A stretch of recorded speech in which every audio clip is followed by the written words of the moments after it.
On May 16, 2025, our community was struck by a devastating tornado that left behind a trail of destruction and heartbreak.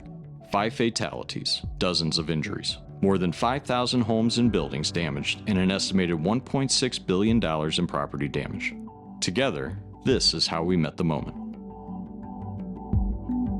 It's all about action, collaboration, and investment. You can't be action-oriented if you're not nimble and move fast. And that's just what we did on May 16th. Within hours of the tornado, we'd approved $100,000 for the United Way's 211 crisis hotline and disaster relief program. Working with GSL, we were on calls with key leaders to say, how can we come together to start getting these streets cleared and get the debris removed? And by the next morning, Sunday morning, we were here on the ground helping. And then the donations started rolling in from RBC members for lumber, for the Urban League food drive, and for the United Way and other disaster relief organizations. We are supporting 160 nonprofit agencies, and that safety net is there to catch people and bounce them back. So fueling a network like what we're talking about is absolutely vital. Our first response was to show up and make sure the communities were safe and that our infrastructure was safe, because that's what helps communities recover. And then quickly after that, we pivoted into helping our neighbors. When we activated our cleanup crews, we were able to clear 22 miles of streets of debris. So we were in there with a fleet of Bobcats donated by one of our rental companies, and our people running those, hauling loads. For us, it's part of our core values.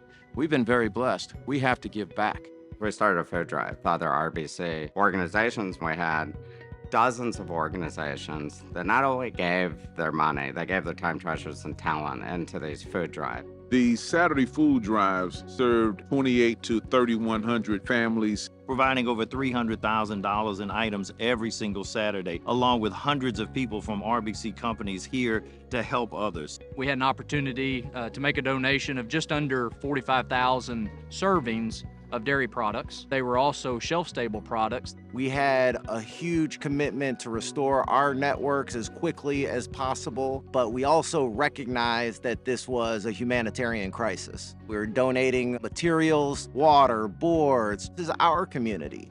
These are our employees. We were uniquely prepared for the disaster because of our long-term relationship with the Regional Business Council, going back to Operation Clean Sweep. So we knew how to mobilize construction companies. As they have always done, they were right there with us, partnering hand in hand. Long term, we have to come together to make St. Louis the best city it can be. And it's got to be business, state, city, and federal all working together. That's what's going to get us through this. Unity is going to get us through this. We all need to be in it for the long haul. It's all hands on deck. Let's go.